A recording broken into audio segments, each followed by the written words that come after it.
Everyone, this is the part 2 of aggregate demand and aggregate supply approach chapter determination वाला। तो इस chapter में इस पार्ट में हम सेविंग इन्वेस्टमेंट अप्रोच कंप्लीट करने वाले हैं। सो आई होप आपने प्रीवियस पार्ट 1 देख लिया होगा। उस पार्ट में हमने एग्रीगेट डिमांड का क्या मीनिंग है, कंपोनेंट्स हैं, एग्रीगेट सप्लाई और उसके हमने इक्विलिब्रियम वाले अप्रोच देख लिए, एडीएस अप्रोच वाली। आई होप सबने वो देख ली होगी। अगर नहीं देखी तो प्लीज़ पहले उसको पार्ट को देखना, क्योंकि वो पार्ट आपका बेसिक है, आपको बहुत इंपॉर्टेंट पार्ट है। तो हम इस पार्ट 2 में हम अपना आगे का कंटेंट कवर करने वाले हैं, ठीक है। जैसे हमने एग्रीगेट डिमांड और एग्रीगेट सप्लाई अप्रोच में देखा था कि जब हमारा एग्रीगेट डिमांड और एग्रीगेट सप्लाई एक दूसरे के इक्वल होते हैं तभी हमारा इक्विलिब्रियम होता है, ठीक है। वैसे ही हमारा सेविंग और इन्वेस्टमेंट अप्रोच में भी है कि जब हमारा सेविंग और इन्वेस्टमेंट अप्रोच एक दूसरे के इक्वल होंगे, लाइक दिस, जब वो एक दूसरे के इक्वल होंगे तभी हमारा इकोनॉमी इक्विलिब्रियम पे होगी। Here S is planned saving and I is planned investment. जब प्लान्ड सेविंग प्लान्ड इन्वेस्टमेंट के इक्वल होगा तो इक्विलिब्रियम में होगी हमारी इकॉनमी, ठीक है। अब यहाँ पे हमारा इसका एक शेड्यूल दे रखा है, देखो ये रहा। ये शेड्यूल है कि हमारी इनकम है वही 100 से बढ़ रही है और सेविंग हमारी पहले इनिशियली -10 है और इन्वेस्टमेंट हमारी हर टाइम पे सेम है, ठीक है। तो आपको इसको एक्सप्लेन करना है शॉर्ट में कि हमारी इनकम इनिशियली इंक्रीज़ हो रही है, सेविंग हमारी इनिशियली -10 है। क्यों? क्योंकि अगर हमारी इनकम ज़ीरो भी होगी तब भी हम कुछ ना कुछ कंज्यूम करेंगे ही करेंगे। जैसे हमने पार्ट 1 में डिस्कस करा था, तो वैसे ही अगर हम कुछ ना कुछ कंज्यूम कर रहे हैं तो वो कैसे कंज्यूम कर रहे हैं, हमारी जो भी इनकम हमारी पहले थी उसमें से हमने सेविंग में से उसको हमने करा है सेव। जो हमारी सेविंग, जैसे हमारी इनकम थी पहले के टाइम पे 10,000, ठीक है, चलो 1000 ले लो, ठीक है। उस 1000 थी हमारी पहले इनकम एक टाइम पे, ठीक है। अब उसके बाद हमारी इनकम अब हो गई हमारी ज़ीरो, तो उस 1000 में से हमने 600 खर्च कर लिए। अब हमारे पास 400 बच रहे, तो हम उस जो 400 बच रहे हैं उस 400 को हम यूज़ कर रहे हैं। अब हम उस सेविंग को यूज़ कर रहे हैं, तो वो -10 इसीलिए आया है, ठीक है। आई होप आपको समझ में आ गया। तो आपको इसको शॉर्ट में बताना है कि हमारा ये है, ठीक है। तो अब हमारा क्या है, एक चीज़ और देखनी है कि हमारा AD क्या होता था, किसके इक्वल होता था, और AS किसके इक्वल होता था। मैंने बताया है उसको, AD होता था C प्लस इन्वेस्टमेंट, जो हमारे 2 सेक्टर इकॉनमी था। और एग्रीगेट सप्लाई किसके इक्वल होता था, कंजप्शन प्लस सेविंग। अब जब हमारा C से C कैंसिल आउट हो जाएगा तो हमारे पास बचेगा क्या, investment is equal to saving. तो यही हमारा इस अप्रोच का कहना है, ठीक है। अब हमारा आइडेंटिफिकेशन है कि हम कैसे आइडेंटिफाई करेंगे सेविंग और इन्वेस्टमेंट को। जब हमारा जिस पार्ट में हमारा सेविंग और इन्वेस्टमेंट एक दूसरे के इक्वल होंगे वही होगा हमारा इक्विलिब्रियम कंडीशन, लाइक दिस। इसमें हमारा 10 और 10 दोनों एक दूसरे के इक्वल है, उस केस में हमारा इक्वल नहीं है और इसमें भी नहीं है। तो इस वाली सिचुएशन में हमारा सेविंग और इन्वेस्टमेंट एक दूसरे के इक्वल हैं। तो यही हमारा ये बात बता रहा है, ठीक है। अब जस्ट सपोज़ करो कि जैसे हमारा उसमें देखा था कि हमारा एग्रीगेट डिमांड ज़्यादा है एग्रीगेट सप्लाई से, वैसे इस केस में भी अगर हमारा सेविंग ज़्यादा है सप्लाई से तो क्या होगा। जब हमने देखा 300 पे हमारी सेविंग्स ज़्यादा है इससे, इन्वेस्टमेंट से। जब हमारी सेविंग ज़्यादा है विच मीन्स कि हमारे पास पैसे ज़्यादा हैं, हमारे पास हमने सेव ज़्यादा कर रखा है और इन्वेस्ट नहीं कर रखा, तो इस केस में हमारे जो प्रोड्यूसर्स हैं वो क्या करेंगे, इस देखो ये रखा, saving is more than the investment. जो हमारी जो प्रोड्यूसर्स है वो क्या करेंगे, देख रहे हैं कि भाई मार्केट में लोग क्या कर रहे हैं, अपने पास जितनी भी उनकी इनकम है उसको सेव करके रख रहे हैं, कुछ एक्सपेंडिचर नहीं कर रहे, कुछ इन्वेस्टमेंट नहीं कर रहे। तो उस केस में वो क्या करेंगे, अपने प्रोडक्शन को क्या कर देंगे, कम कर देंगे, प्रोडक्शन कम करेंगे। प्रोडक्शन कम इसलिए करेंगे क्योंकि उनके पास जो भी गुड्स है ना मार्केट में वो बिक ही नहीं रहे, वो लोग परचेज ही करना पसंद नहीं कर रहे, वो अपने पैसे को सेव करके रखना पसंद कर रहे हैं। तो इस केस में वो अपने प्रोडक्शन को क्या कर देंगे, कम कर देंगे, ठीक है। और फिर वो वापस एक आ जाएंगे, इक्विलिब्रियम पॉइंट पर आ जाएंगे, ठीक है। और ऐसे हमारा केस 2 है, वो था हमारा केस 1, ये हमारा केस 2। जब हमारा क्या होगा, सेविंग्स इन्वेस्टमेंट ज़्यादा होगी उससे, सेविंग इन्वेस्टमेंट ज़्यादा होगी, इस केस में हमारा क्या होगा, लोग इन्वेस्टमेंट ज़्यादा करना पसंद कर रहे हैं। जो हमारा था इधर, ये रहा देखो इस शेड्यूल में कि लोग हमारी इन्वेस्टमेंट ज़्यादा कर रहे हैं सेविंग से। सो इस ये वाला वही वाला पॉइंट है कि लोग इन्वेस्ट करना ज़्यादा पसंद कर रहे हैं सेव करने से। तो इस केस में लोग प्रोड्यूसर्स क्या करेंगे, प्रोडक्ट ज़्यादा प्रोड्यूस करेंगे, प्रोडक्शन को इंक्रीज़ कर देंगे, जिससे क्या होगा, उनकी इनकम इंक्रीज़ हो जाएगी और वापस से वो क्या आ जाएंगे, इक्विलिब्रियम पॉइंट पर आ जाएंगे। अब हम इस डायग्राम को एक्सप्लेन करने वाले हैं। जैसे हमने एग्रीगेट डिमांड और एग्रीगेट सप्लाई का डायग्राम देखा था, वैसे ही हम सेविंग और इन्वेस्टमेंट का डायग्राम ड्रॉ करने वाले हैं, ठीक है। देखो ये हमारा है, हमने देखा था इन्वेस्टमेंट हमारी हर टाइम पीरियड पे सेम है, वही हमने इन्वेस्टमेंट बना दी। और हमारी यहाँ पे आपको ड्रॉप बताना है, यहाँ पे हमारा एग्रीगेट डिमांड है, एग्रीगेट सप्लाई है और यहाँ पे हमारा इनकम है, ठीक है। ये 0 है, ये OY एक्सिस है, ये हमारा X एक्सिस है, ठीक है। तो हमारी इनिशियली सेविंग कैसे देखी थी हमने, नेगेटिव में थी, तो ये हमारा नेगेटिव वाला पोर्शन है, तो हमारी सेविंग ऐसे जाएगी। पहले नेगेटिव पार्ट है, जब वो हमारा ये वाले पॉइंट पर आ जाएंगे, इक्विलिब्रियम पॉइंट पर आ जाएंगे, ये हो जाएगा हमारा equilibrium point, this is saving, ये होगा हमारा इक्विलिब्रियम पॉइंट। ठीक है, इनिशियली हमारी सेविंग हमने देखा कि नेगेटिव में है, तो वो हमारा नेगेटिव में जा रहा है, फिर सेविंग इंक्रीज़ होती जाएगी हमारी, और ये जब पॉइंट पे इक्वल होंगे वो हो जाएगा हमारा सेविंग और इन्वेस्टमेंट का इक्विलिब्रियम पॉइंट। आपको ये ड्रॉ करना है, जो यहाँ वाला पोर्शन है दिस इज़ द केस 1, जो हमने केस 1 देखा, और जो इसके ऊपर वाला है केस 2 हो जाएगा, जब हमारा सेविंग्स ज़्यादा है। सॉरी मैंने उल्टा बता दिया, दिस इज़ द केस 2, ये केस 2 है। जो नीचे वाला केस, वो नीचे वाला हमारा केस 1 है, कि जब हमारी सेविंग्स, एक सेकेंड मैंने थोड़ा शायद गलत बता दिया, जो हमारा यहाँ ऊपर वाला पोर्शन है वो हमारा है केस 1, जब हमारी सेविंग ज़्यादा है। ठीक है, जो हमारा ये वाला पोर्शन है दिस इज़ केस 1, मतलब हमारी सेविंग ज़्यादा है इन्वेस्टमेंट से। ठीक है, जो नीचे वाला पोर्शन है वो हमारी सेविंग कम है, इन्वेस्टमेंट ज़्यादा है, वो वाला पार्ट है।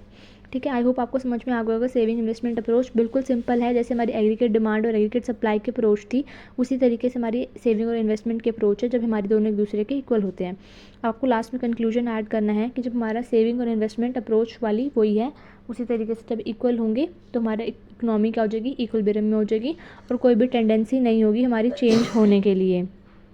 ठीक है, अब हमारा सेकेंड इंपॉर्टेंट पार्ट आ जाता है एक्सेस डिमांड का और डेफिशिट डिमांड का। ठीक है, एक्सेस डिमांड क्या होता है, जब हमारी एग्रीगेट डिमांड ज़्यादा होती है एग्रीगेट सप्लाई से, उसको हम बोलते हैं एक्सेस डिमांड। ठीक है, फुल एम्प्लॉयमेंट लेवल पे, सिंपल वर्ड्स में हम बोलें, प्लान्ड एक्सपेंडिचर ज़्यादा होता है। ठीक है, इसमें क्या होता है, अगर हमारा एक्सेस डिमांड ज़्यादा है, what happens in excess demand, जब हमारे पास लोग ज़्यादा डिमांड कर रहे हैं उसको हम बोलते हैं एक्सेस डिमांड, मतलब डिमांड्स बहुत ज़्यादा है, डिमांड बहुत ज़्यादा है बट मार्केट में सप्लाई नहीं है उसकी, उसको बोलते हैं एक्सेस डिमांड। तो उस केस में हमारे लोग क्या करेंगे, producers can not increase output further. उसके बाद वो, क्योंकि फुल एम्प्लॉयमेंट है, मतलब जितने लोग हमारे पास 100 लोग हैं और 100 के 100 लोग काम कर रहे हैं, तो उसके अलावा आउटपुट प्रोड्यूस कर नहीं सकते। इस केस में हमारा क्या हो जाएगा, प्राइजेस बढ़ने स्टार्ट हो जाएंगे, जिससे हमारा आ जाएगा इन्फ्लेशन गैप। ठीक है, इन्फ्लेशन गैप होता है जब हमारा एग्रीगेट डिमांड ज़्यादा होगा एग्रीगेट सप्लाई से, उसको हम बोलते हैं इन्फ्लेशन गैप। इसमें आपका डायग्राम किस तरीके से बनेगा, इसका डायग्राम आपका बनाना बहुत ईजी है और आता भी है। देखो, ये हमारा एग्रीगेट सप्लाई हो गया जो हमारा इनकम के इक्वल होता है, ये हो जाता है हमारा AD कर्व। ठीक है, तो यहाँ पे हो जाएगा हमारा AD1 बन जाएगा, क्योंकि जो हमारा AD था वो हमारा C+I था। तो अब हमारा, मैं इसको नीचे से आपको अच्छे से पूरे फुल स्पेस में बना कर दिखाती हूँ, एक सेकेंड वेट करो। इधर देखो, ये हमारा है एग्रीगेट सप्लाई कर्व, ये हमारा है AD कर्व। ठीक है, ये हमारा AD1। ठीक है, तो यहाँ पे हो जाएगा हमारा कंजप्शन प्लस इन्वेस्टमेंट, यहाँ पे हो जाएगा consumption plus investment plus change in investment, कि हमारी इन्वेस्टमेंट में और चेंज हुआ है, उस वजह से जो हमारा curve AD curve upward shift हो गया है, अपवर्ड शिफ्ट हुआ, तो जो इन दोनों के बीच में गैप है, दिस इज़ द गैप, जो ये इन दोनों में, पहले हमारा इक्विलिब्रियम आ रहा था यहाँ पे, अब हमारा आ रहा है इक्विलिब्रियम यहाँ पे, तो जो ये गैप है इन दोनों के बीच में, this is called inflationary gap, इसको हम बोलते हैं इन्फ्लेशनरी गैप। आई होप आपको समझ में आ गया होगा, अगर नहीं आया तो आप कमेंट सेक्शन में मेंशन कर देना, मैं आपको दोबारा से एक्सप्लेन कर दूँगी और डायग्राम को भी थोड़ा नीट एंड क्लीन ड्रॉ करके दिखा दूँगी। ठीक है, अब हम वापस से देखते हैं अपना, यहाँ पे इन्फ्लेशनरी गैप देख लिया, डायग्राम बता दिया हमने। कॉजेज़ क्या हैं इन्फ्लेशनरी, उसके कॉजेज़ हैं हमारे इन्फ्लेशन एक्सेस डिमांड के, जब हमारी गवर्नमेंट ज़्यादा एक्सपेंडिचर कर देती है, गवर्नमेंट ज़्यादा फैसिलिटीज़ प्रोवाइड कर देती है लोगों को, तो लोग खुश हो जाते हैं और लोग ज़्यादा डिमांड करते हैं, इस केस में हमारा जाता है एक्सेस डिमांड। ठीक है, मोर पब्लिक स्पेंडिंग, उससे हमारा एग्रीगेट डिमांड बढ़ जाता है। सेकेंड है टैक्सेस कम हो जाना, लोगों की इनकम हमारी 10,000 है, 10,000 पे गवर्नमेंट पहले टैक्स लेती थी 2,000, अब गवर्नमेंट ने टैक्स कर दिया 1,000, तो लोगों के पास इनकम कितनी बच जाएगी, ज़्यादा बच जाएगी, पहले बचती थी 8,000, अब बच जाएगी 9,000। अब जब 9,000 बच जाएगी इनकम, तो वो एक्सपेंडिचर करना ज़्यादा करेंगे, तो इससे हमारा क्या हो जाएगा, एक्सेस डिमांड आ जाएगा, हमारा मार्केट में मनी सप्लाई इंक्रीज़ हो जाएगा, तो भी हमारा एक्सेस डिमांड आ जाएगा। इन्वेस्टमेंट गवर्नमेंट ज़्यादा करेगी तो भी एक्सेस डिमांड आ जाएगा, एक्सपोर्ट्स बढ़ते हैं तो भी डिमांड ज़्यादा करते हैं तो भी एक्सेस डिमांड आ जाएगा। तो ये सारे हमारे पार्ट्स थे, कॉजेज़ थे एक्सेस डिमांड आने के। ठीक है, सेकंड हमारा है डेफिशिट डिमांड। डेफिशिट डिमांड क्या होता है, वैसे ही है जब हमारा एग्रीगेट डिमांड कम होता है एग्रीगेट सप्लाई से, इस सिचुएशन को बोलते हैं हम डेफिशिट डिमांड। ठीक है, in simple words, when planned expenditure is less than available output and full employment, the situation is called deficit demand. क्या होगा अगर हमारी इकोनॉमी में डेफिशिट डिमांड है, मतलब कि डिमांड गुड्स की कम है सप्लाई से, मतलब लोगों ने मार्केट में सप्लाई ज़्यादा कर रखी गुड्स एंड सर्विसेज बट उसकी डिमांड ही नहीं हो रही इकोनॉमी में, तो प्रोड्यूसर्स क्या कर देंगे, अपने प्रोडक्शन को कम कर देंगे, डिक्रीज़ करना स्टार्ट कर देंगे। ठीक है, इससे क्या होगा, हमारा प्राइजेस क्या हो जाएंगे, बिल्कुल फॉल हो जाएंगे, प्राइसेस बिल्कुल कम हो जाएंगे, जिस तरीके से हमारा डिफ्लेशनरी कंडीशन आ जाएगी, डिफ्लेशनरी गैप आ जाएगा। जैसे हमने एक्सेस डिमांड में देखा कि हमारी एग्रीगेट डिमांड ज़्यादा होती है एग्रीगेट सप्लाई से, इस केस में बिल्कुल उल्टा है, सब कुछ रिवर्स है, एग्रीगेट डिमांड हमारी कम होगी एग्रीगेट सप्लाई से। ठीक है, इसमें हमारे प्राइजेस कम हो जाएंगे डिमांड से और डिफ्लेशनरी गैप आ जाएगा हमारा यहाँ पे। ठीक है, इसके कॉजेज़ क्या हैं कि हमारे वही जैसे हमने देखा उसमें गवर्नमेंट एक्सपेंडिचर ज़्यादा थे, इसमें गवर्नमेंट एक्सपेंडिचर कम है और टैक्सेस भी बढ़ जाएंगे। पहले हमारी इनकम कितनी हो रही थी 8,000, ठीक है, अब हमारी इनकम हो जाएगी 7,000, तो लोग डिमांड ही नहीं, कम डिमांड करेंगे नहीं। ठीक है, और मनी सप्लाई कम हो जाएगा तो लोगों के पास पैसे ही नहीं होंगे तो वो डिमांड भी नहीं करेंगे, इन्वेस्टमेंट भी कम हो जाएगी तो ये हो जाएगा, और एक्सपोर्ट्स भी कम हो जाएंगे तो भी हमारी डेफिशिट डिमांड आ जाएगा। अब हम इसका लास्ट डायग्राम देख लेते हैं। डायग्राम इसका सेम उसी तरीके से है जैसे हमने उसमें देखा था।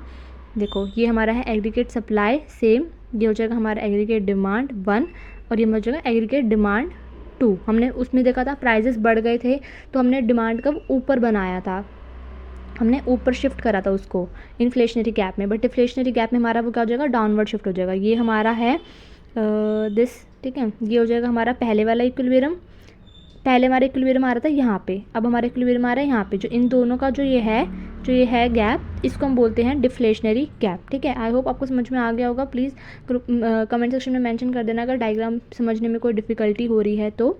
बाकी हमने आज के वीडियो में कंप्लीट कर दिया है सेविंग और इन्वेस्टमेंट अप्रोच और excess demand and deficit demand. अब हमारा थोड़ा सा ही कंटेंट रह रहा है जिसमें हम कवर करेंगे कुछ basic concept like full employment क्या होता है, स्ट्रक्चरल अनएम्प्लॉयमेंट वगैरह, ये सारे टर्म्स कंप्लीट कर लेंगे। और जो हमारा एक्सेस डिमांड आ जाता है, डेफिसिट डिमांड आ जाता है, तो हम उसको कैसे करेक्ट करेंगे उसको भी हम कंप्लीट करने वाले हैं। अब आपका थोड़ा बहुत कंटेंट ही रह रहा है इस चैप्टर में से, फिर मैं क्वेश्चंस लेकर आऊँगी मोस्ट इंपॉर्टेंट वाले कि कौन कौन से क्वेश्चन इस चैप्टर में से आते हैं और उनको कैसे आपको अटेम्प्ट करना है। आई होप आपको वीडियो पसंद आई होगी, अगर पसंद आई तो चैनल को सब्सक्राइब करना, शेयर करना फ्रेंड्स के साथ। Thank you so much.